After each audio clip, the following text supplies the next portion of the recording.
Great Sound Vuma FM Adult Radio for the Young at Heart. 6 minutes before Bongani Mtolo Slilanga and Gabriel Sithole ngalesi sikhathi ngisuke ngithi bamba sengiyavala ekseni bamba ke sengiyavala before you start your day. The book of Daniel chapter 3 verses 17. If the God whom we serve exists, then he is able to deliver us from the blazing furnace of fire and from your hand, O king.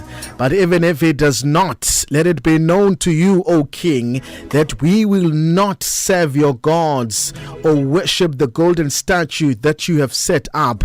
Amazwi aqhamuka kubafana bathathu oShadrach no Meshach no Abednego. They were standing in front of the king, and 120 officials of the council benikezwa instructions ukuthi they must bow to the golden statue. Kodwa sibezo labafana be bold as a lion in front of a council, in front of a king. But we will never compromise. We will never be shaken by the council or by the king. Let it be known to you, King Nebuchadnezzar, we are not going to bow before your statue. uNkulunkulu wethu is able to rescue us. But kodwa noma ngabe kuthiwa uNkulunkulu wethu akasasikhululi, makwazeke kodwa ukuthi konke kwaba khona abafana emlandweni aba refuse ukhothama kwisithixo sakho, but labafana our God is able, and he will rescue us from the furnace of fire, and he will rescue us in front of you, Nkosi uNebukadnezar. Namhlanje kuseni sengathi ngavuka abantu abazoba bold njengalabafana, bengasabi isimo esiphambi kwabo, abazothi noma sifika isimo bethi lalela simo, uNkulunkulu esimkhonzayo unamandla ukusikhulula kuwe. Bethi ke noma engasasikhululanga uNkulunkulu kuwe simo esiphambi kwethu, kodwa kuyohlale kwazeka ukuthi emlandweni kwake kwaba khona abantu abarefusayo ukukhothama kuwe simo. Ngiyacela namhlanje ukuvuke ume ngeenyawo, ukhulume nesimo esiphambi kwakho, usibize ngegama, uthi lalela simo esuNebukadnezar esime phambi kwami, uNkulunkulu wami unamandla okungikhulula.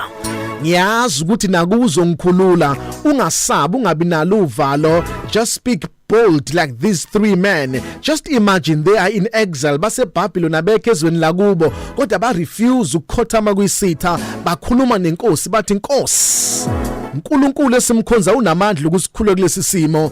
Ngicela ukukutshela nawe lo uNkulunkulu esimkhonzayo unamandla ukukukhulula kulesi simo esingaphambi kwakho. uNkulunkulu unamandla ukukukhulula kulesithando somlilo esihlelwe isitha sabaphambi kwakho.